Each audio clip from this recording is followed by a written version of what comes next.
क्या देश की संसद वाकई इन तमाम खुलासों से हिल जाएगी? जिस तरह से राम मंदिर में चढ़ावे की चोरी हुई, सिर्फ चोरी या डकैती ही नहीं, जिस तरह से ये लूट हुई है और उसकी पूरी क्रोनोलॉजी खुल खुलकर सामने आ रही है, इस पर जो नया खुलासा अभिषेक उपाध्याय ने किया है, पत्रकार अभिषेक उपाध्याय ने पॉइंट वाइज समझाया है कि दरअसल किस तरह से यह डकैती अंजाम दी गई और इसमें जो सबसे बड़े गुनहगार हैं चंपत राय और अनिल मिश्रा, उनको बचाने के लिए किस तरह का डर्टी गेम चल रहा है।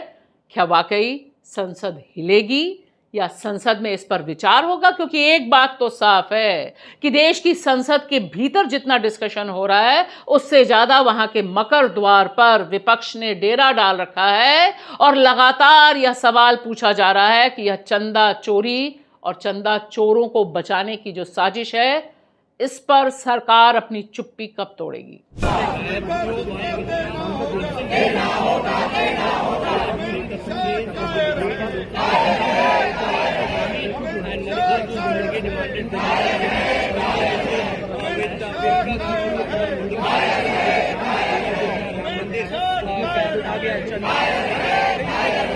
नमस्कार दोस्तों, मैं आपकी दोस्त भाषा। आप देख रहे हैं बेबाक भाषा पे हमारा 2 टूक कार्यक्रम।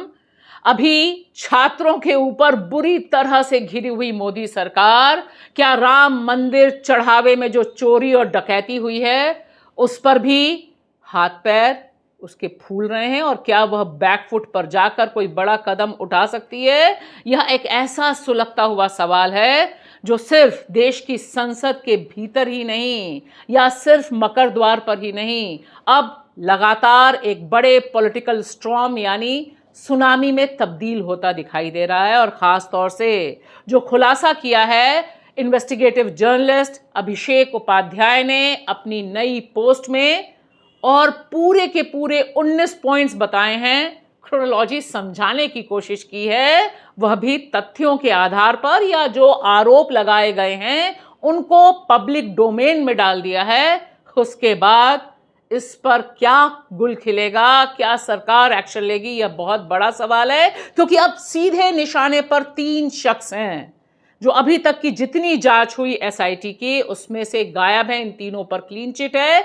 सबसे पहला नाम चंपत राय का है, दूसरा अनिल मिश्रा का है और तीसरा द ग्रेट पीएमओ अधिकारी नृपेन मिश्रा का है। ये सारा खुलासा हुआ है राम मंदिर ट्रस्ट के पूर्व लेखा प्रभारी महिपाल सिंह के आरोपों से। यह आरोप उन्होंने लिखित में एसआईटी को दिए थे।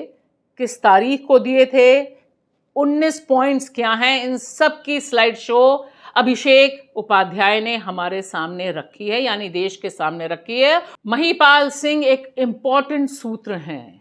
ये जो पूरा का पूरा खुलासा हुआ है कि कितने बड़े पैमाने पर राम मंदिर के चढ़ावे और जमीन खरीद में चोरी की गई, बदमाशी की गई, गड़बड़ी की गई, गबन किया गया, इसके लिए सबसे पहले जो नाम आया था वह महिपाल सिंह का ही आया था। और महिपाल सिंह ने एसआईटी को यह जो लेटर लिखा जिसमें 19 पॉइंट्स में पूरा का पूरा ब्यौरा दिखाया है कि दरअसल किस तरह से खुला खेल चल रहा था और किस तरह से इसमें राष्ट्रीय स्वयंसेवक संघ, विश्व हिंदू परिषद से जुड़े लोगों को करोड़ों रुपए का फायदा पहुंचाया गया है। यह सब पॉइंट वाइज एक्सप्लेन किया गया है। 19 स्लाइड्स पेश करते हैं यहां पर जर्नलिस्ट अभिषेक उपाध्याय, जिन्हें सुनना समझना बहुत जरूरी है। ये आरोप हैं, महिपाल सिंह के आरोप हैं। इन आरोपों को डिटेल में उन्होंने एसआईटी को दिया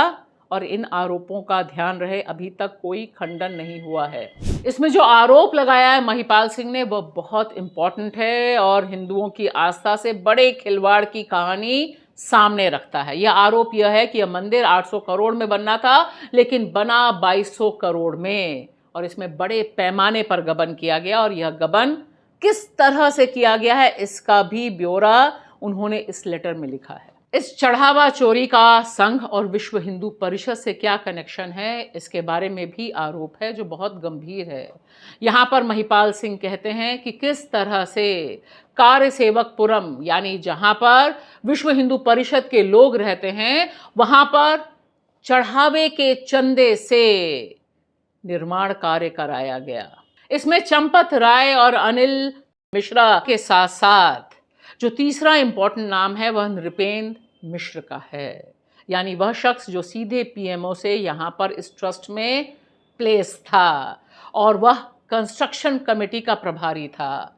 यहाँ पर इस खुलासे या इन आरोपों में इस बात का जिक्र है कि जानबूझकर अस्थायी निर्माण कराया गया और इसमें करोड़ों रुपए व्यारे न्यारे या कुछ लोगों की जेब में गए, जबकि इतने ही पैसे में परमानेंट कंस्ट्रक्शंस कराए जा सकते थे।